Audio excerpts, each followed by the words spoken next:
大家好，欢迎来到今天的内容解析。我们今天呢要来聊一个超级实用的主题，就是到底要怎么样才能用一个更聪明也更轻松的方法去建立那些我们真心想要而且能够真正持续下去的好习惯。你是不是也常常有这种感觉？就是为什么每次下定决心，不管是新年新希望，还是什么年度新目标，常常都撑不过3天，就又打回原形了。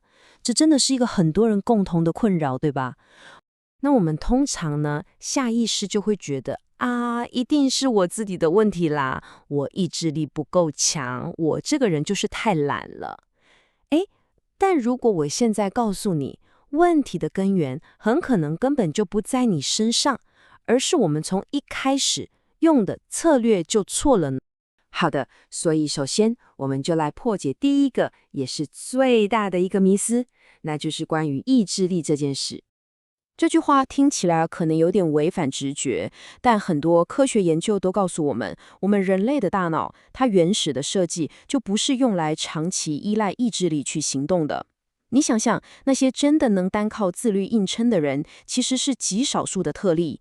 对我们绝大多数人来说，光靠意志力就像是打一场注定会输的仗。所以咯，这里就有一个超级关键的思维转变。与其不断的去逼自己说我要更强大，我要更有纪律，不如我们先换个方向，把力气花在调整我们的环境，让它变成一个让我们很容易成功的状态。那这就带我们来到今天整个内容核心英雄了，它是一个非常强大的概念，叫做环境设计。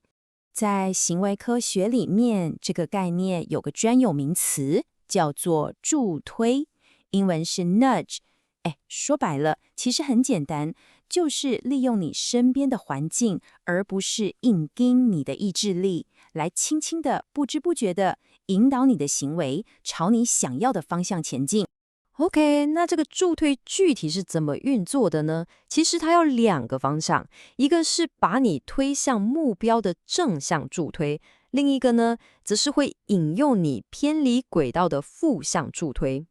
你看这张图就非常有趣了，它完美的展示了我们周遭这些微小的环境线索是怎么影响我们的。比方说，冰箱里冰凉的啤酒，桌上那个一直诱惑你的手机，这些就是负向助推，他们会把你拉走。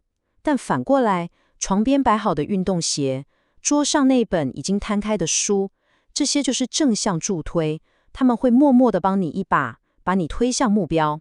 我们就拿手机这个最强大的分心物来说好了，有研究甚至发现你注意听，就算你的手机只是安安静静的放在你的视线范围内，它没有响也没有震动，光是它的存在本身就会干扰你跟别人之间的连接感，甚至会降低你们谈话的品质。你看，这就是环境的力量，有多么潜移默化。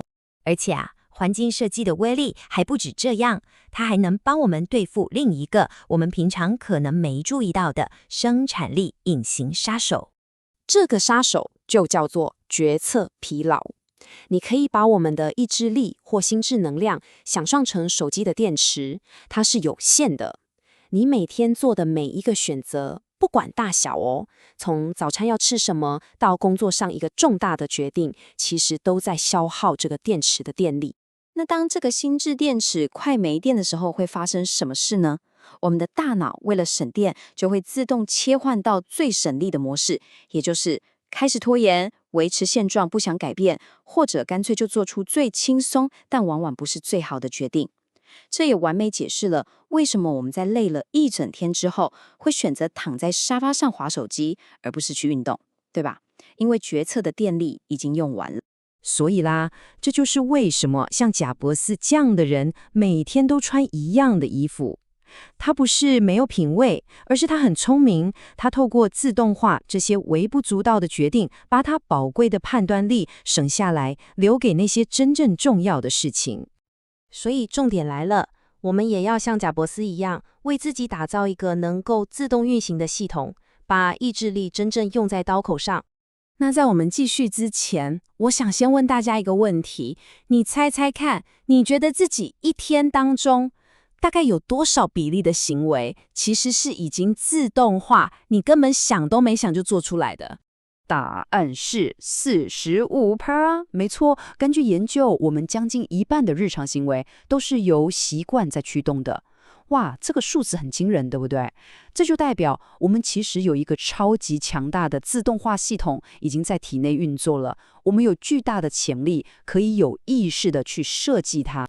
那要怎么设计呢？这里的秘诀就在于，你只要专注在那个最小最小的启动步骤就好。用这个方法来绕过大脑的抗拒。你的目标不用是每天运动1小时，那太难了。你的目标改成每天早上我只要穿上运动服就好。或是你的目标不用是睡前读30页书，而是我只要把书摊开放在枕头上。一旦你完成了这个几乎不费力的第一步，后续的行动就好像被推了一把，自然而然就跟着发生了。最后，再跟大家分享一个进阶的小技巧，这个可以让你的自动化习惯保持新鲜感，避免你觉得无聊。那就是你可以加入一点点所谓的半步之遥的新鲜感。这是什么意思？比方说，你固定的散步路线，偶尔可以换一条小巷子走走看。就是这种微小的变化，能刺激你的大脑，让习惯变得更有趣，也更容易维持下去。总结来说，我想用这个非常有力的比喻来结束这次的解析。与其一直费力的去推一颗球，不如先花点时间去调整好那个坡道的角度。这就是助推效应的核心精神。与其用意志力跟自己硬碰硬，不如先设计好你的环境，让成功可以自然而然的发生。这就是今天想跟大家分享的一个让我们可以更聪明，而不是更辛苦的去达成目标的深刻洞见。